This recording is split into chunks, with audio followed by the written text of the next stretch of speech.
इस वीडियो में हम ये 3 टॉपिक को देखेंगे, एक साथ देखेंगे। क्लास 12 की केमिस्ट्री के बहुत इंपॉर्टेंट, कई बार पूछे जाने वाले टॉपिक्स हैं। पहला है परासरण, दूसरा है परासरण दाब जिसको ऑस्मोटिक प्रेशर कहते हैं, और तीसरा है प्रतिलोम या उत्क्रम या व्युत्क्रम परासरण। ये भी कई बार पूछा गया है। सारे के सारे क्वेश्चन रिपीटेड क्वेश्चन है, कई बार पूछे जाते हैं यूपी बोर्ड में, है ना।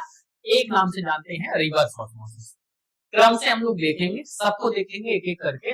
सबसे पहले हम देखते हैं परासरण। परासरण क्या है? एक प्रक्रिया है, एक प्रोसेस है।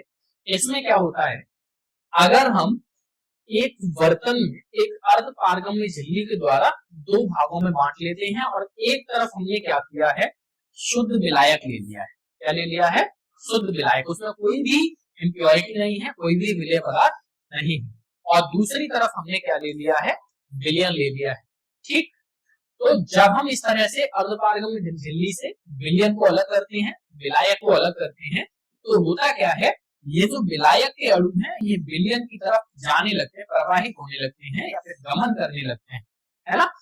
ये जो प्रोसेस है, विलायक के अणु विलयन की तरफ जा रहे हैं, या फिर अपन कह सकते हैं तनु विलयन के अणु सांद्र विलयन की तरफ जा रहे हैं, इस प्रोसेस को अपन बोलते हैं परासरण। क्या बोलते हैं? परासरण, है ना। डेफिनेशन क्या लिख सकते हैं हम कह सकते हैं कि जब किसी शुद्ध विलायक को एक अर्ध पारगम्य झिल्ली के द्वारा विलयन से अलग करते हैं तो विलायक के अणु विलयन की तरफ प्रवाहित होने लगते हैं, जाने लगते हैं। ये जो प्रक्रिया है अणुओं के जाने की, इस प्रक्रिया को परासरण कहते हैं। ठीक है।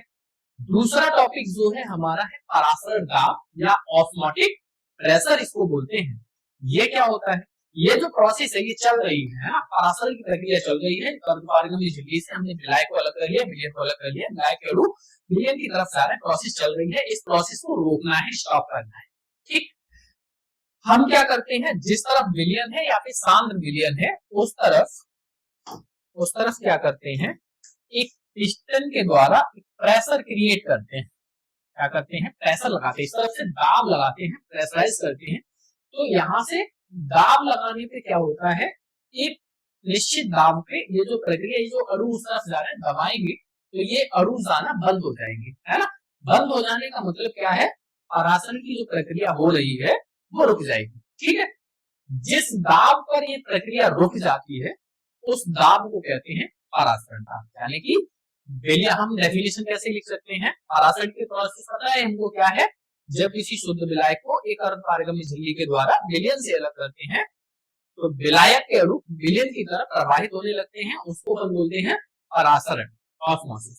ठीक, परासरण दाब क्या है, विलयन की ओर लगने वाला वह न्यूनतम दाब जिसपे परासरण की जो प्रक्रिया है वो रुक जाती है, उस दाब को अपन कहते हैं परासरण दाब।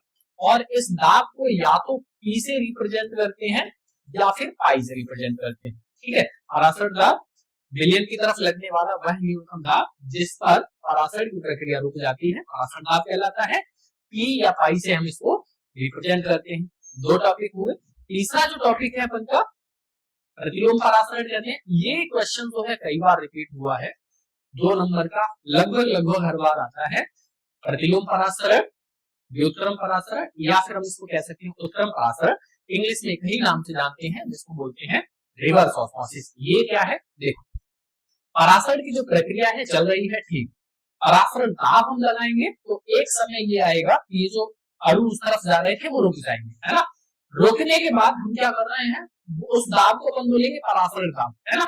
उस दाब से और ज्यादा दाब, रुक गई है प्रक्रिया फिर भी और ज्यादा दाब लगा रहे हैं, तो और ज्यादा दाब लगाने पे क्या होगा, यहाँ से जो अणु उस तरफ जा रहे थे उसका अपोजिट होने लगेगा। अपोजिट होने का मतलब विलयन के अणु विलायक की तरफ चलने लग जाएंगे।